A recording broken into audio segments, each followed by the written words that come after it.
Do you see this graph? It plots European death rates in various colonies around the 18th century against current income per person in these now independent countries. There's such a strong negative relationship. Crazy, right? What if I told you there was a cause and effect relationship?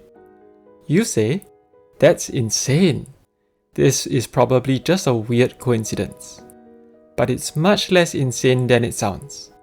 The European death rate in a colony influenced the type of systems they built there. Some systems were better than others. And until today, many countries have yet to escape the effects of colonization, because European systems continue after pioneers evacuated. You see, around the 18th century, Europeans were conquering most of the world, because they were just behaving like Europeans back then. And they mostly settled in places where the chance of dying was low, because Europeans want Europeans to live. You see, malaria and yellow fever were two very common fatal diseases in some places. Sometimes, overall mortality rates were 80% or higher. Europeans had to worry much more than the locals, because if the local people weren't already immune to such diseases, they wouldn't be the locals there. For example, death rates among British troops in India were 10 times as high as British troops stationed in Britain or Indian troops stationed in India. Indeed, the British government wanted to send their convicts to Africa, but mortality rates were too high, in excess of 50%, so they sent them a little bit further away, to the sunny island of Australia. Also, the Pilgrim Fathers were thinking of going to Guyana, but because of similarly high mortality rates, they set sail for the United States. So at one extreme, places like the US, Canada, Australia, and New Zealand had large numbers of European settlers. These governments set up European-like systems, which gave property rights, education, civil liberties, and even IKEA, except that IKEA wasn't invented yet. Now, if we know one thing about systems, it is that they systematically persist. So those systems continue even after these countries gain independence.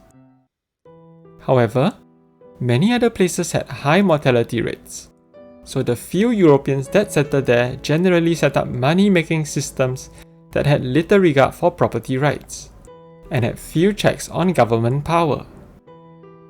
In Latin America, the Spanish made the locals work for them. Africa had it worse. Remember the slave trade? Taxes were really high as well.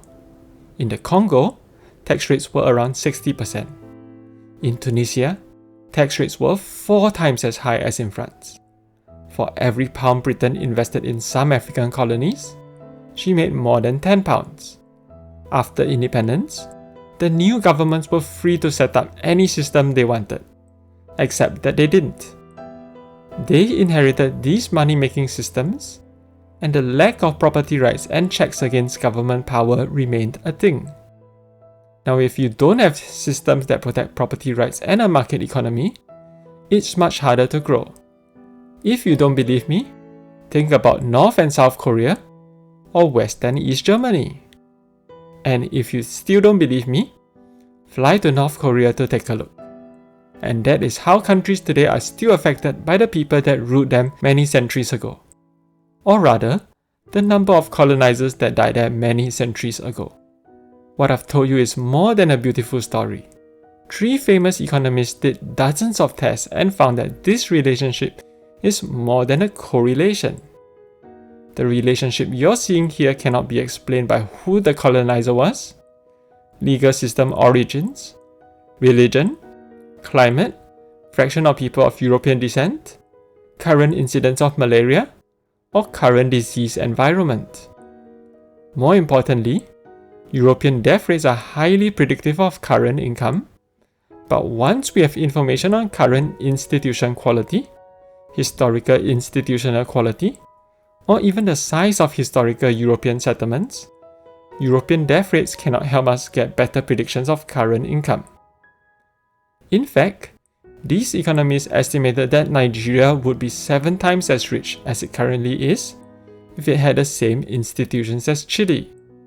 More generally, the gap between African countries and other countries in the world disappears if African institutional quality was similar to the rest of the world. So if you live in a former colony that is now a developed country, be thankful for the European colonies that came before you. And if you live in a less developed country, remember that institutions can change, such as Japan during the Meiji Restoration or South Korea in the 1960s. Thanks for watching this video. If you enjoyed it, don't forget to like and subscribe. It will make my day.